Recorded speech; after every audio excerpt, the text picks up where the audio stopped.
के classes 93 coding decoding में काफ़ी दिनों से हम वीडियो नहीं बना पा रहे थे। आज उसी की अगली कड़ी में हम एक नया कोडिंग का टाइप जिसको नंबर कोडिंग कहते हैं डिस्कस करते हैं।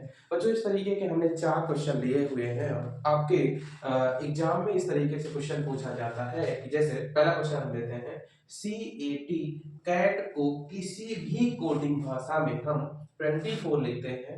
उसी तरीके से SAD सैड को हम किसी भी कोडिंग भाषा में 24 लिखते हैं। तो SHE को हम क्या लिखेंगे? और इसमें आपके पास 4 ऑप्शन होंगे और 4 ऑप्शन में से एक सही होगा। तो सबसे पहले जब भी ध्यान रखिएगा आपको इस तरीके का क्वेश्चन मिलेगा तो आपको क्या करना है, इनकी नंबरिंग जरूर लिख देना है बच्चों। तो नंबरिंग क्या होगी? C मतलब 3, A मतलब 1 और T मतलब क्या हो जाएगा 20। उसी तरीके से S मतलब कितना होता है, ठीक है, S मतलब 19, A मतलब और ये 4, S मतलब 19, H मतलब 8 और E मतलब 5। अब सोचिए कि ये 3 अक्षर हैं और जैसे ही हमने लिखा तो हमने ये पाया कि यदि हम 20 को 3 को और 1 को जोड़ दें तो हमारा क्या बन के आ जाएगा? 24 बन के आ जाएगा। ओके, क्या वही चीज हम इसमें भी कर सकते हैं क्या? 19 21 4 24। ओके, मतलब इन दोनों को जैसे ही हमने सॉल्व किया बात ये क्लियर हो गई कि हमको क्या करना है, तीनों को जोड़ देना है। जैसे ही हमने तीनों को जोड़ा तो हमारा रिजल्ट आ जाएगा। तो 19 20 4 24 और 8 यानी कि 32 इसका आंसर हो जाएगा। अब देखो पहला जो क्वेश्चन है उसमें जोड़ने से काम चल गया तो हमने जोड़ दिया।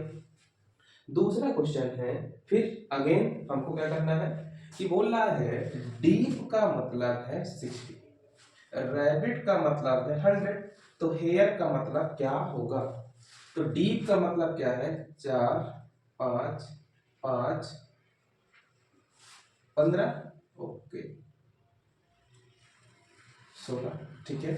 आर का होता है 18 1 2 9 20। अब आप जोड़ो और जो भी जुगाड़ बने उसका यूज करके 60 लेके आओ। 16 4 20 5 25 और 30। अगर हमने इनको जोड़ा, कोई जरूरी नहीं है कि हम जोड़ने से सही आंसर ले ही आए, कई बार हमको घटाना भी पड़ सकता है। 18 19 20 20 40 और 10 50। इनको जब भी जोड़ा हमने 50 तो 30 से बना 60, 50 से बना 100। तो यहाँ पे हमको एक राह सूझी कि बच्चों यदि हम 30 में 2 का गुणा कर दें तो क्या आ जाएगा? 60 आ जाएगा। उसी तरीके से यदि हम 50 में भी 2 का गुणा करें तो क्या आ जाएगा? 100 आ जाएगा। बस जैसे ही ये दोनों चीजें हमारे समझ में आई हम क्या करेंगे, h का क्या होता है 8 1 9 18 18 19 20 28 36। तो ये जोड़ेंगे तो कितना आएगा? 36। 2 का गुणा इसमें हुआ है, 2 का गुणा इसमें हुआ है तो इसमें भी 2 का गुणा होगा। इसका मतलब कितना हो जाएगा बच्चों? 72। तो यही आपका आंसर आ जाएगा। आई होप ये दोनों क्वेश्चन आपको समझ में आ गए होंगे, ठीक है। अब तीसरा क्वेश्चन है प्यारे बच्चों। अब तीसरा क्वेश्चन टी का क्या है?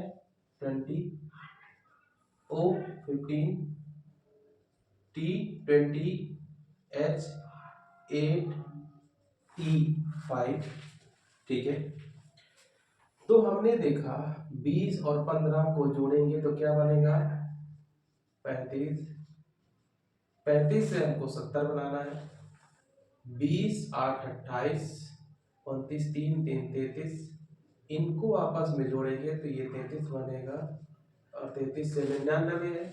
मतलब 35 का हमको 70 बनाने के लिए हमको 2 का गुणा करना पड़ा। 33 का 99 बनाने के लिए 3 का गुणा करना पड़ा। ये तो कंफ्यूजिंग है। अभी तक क्वेश्चन जो आया है तो भाई हम तो या तो 2 का गुणा कर रहे थे या तो उनको जोड़ रहे थे। तो यहाँ पे हमको एक चीज बच्चों ध्यान देना है कि जैसे 2 अक्षर हैं तो 2 का गुणा कर रहे हैं, 3 अक्षर हैं तो 3 का गुणा कर रहे हैं। तो आगे अगर 4 अक्षर है तो हमको 4 का गुणा करना पड़ेगा। 15, 22, 5 और 8, ठीक है। 22, 8, 30, 10, 40, 5, 5, 45, 50, 10, 60। तो ये जब हम जोड़ेंगे तो हमारे पास कितना आ जाएगा, 60 आ जाएगा। 2, 3, 4, 4 है तो 6 चौको तो 240 इसका आंसर आ जाएगा। बात समझ में आ गई होगी आपको। अब आगे बढ़ते हैं बच्चों। अब बोलता है कि e को 5, तो दूसरा e का तो 5 तो होता ही है, तो 5 को इन्होंने 5 लिख दिया। फिर लिखा है 8, 15, 20, 5 और 12, 12, 8, 20, 20 दूनी 40 और 20 नहीं 60। अगर हम इन सभी को जोड़ते हैं तो हमारा कितना आता है, 60। तो 60 को 12 बनाना है। उसी तरीके से L का 12, 1, 23, 2, इसको जब जोड़ेंगे तो कितना आएगा, 12, 1, 13, 2, 15, 3, 18, 18 और 20 कितना हो जाएगा, 38। कितना हो जाएगा, 38। अब समझने की बात यह है बच्चों कि हम इसमें आंसर क्या लाएं और पैटर्न क्या बनाएं। तो यहाँ पे पैटर्न देखिए बन रहा है कि 5 है, उसमें एक ही अल्फाबेट था तो हमने 1 का भाग दे दिया। यहाँ पे 1, 2, 3, 4, 5 अल्फाबेट है तो हमने 5 का भाग दे दिया तो 12 आ गया। उसी तरीके से यहाँ पे 1, 2, 3, 4 अल्फाबेट है तो हम क्या दे देंगे, 4 का भाग इसमें दे देंगे। और जैसे ही 4 का भाग देंगे, ठीक है, अगर हमने कुछ गलत नहीं किया है तो ओके। m का मतलब कितना होता है, 13। ये कितना हो जाएगा, 28। तो 4 का भाग देंगे तो बच्चों कितना आ जाएगा, 7। यही आपका आंसर होगा।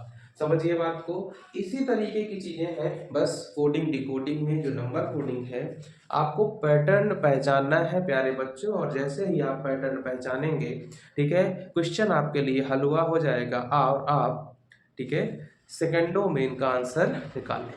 थैंक यू, मिलते हैं कल की क्लास में।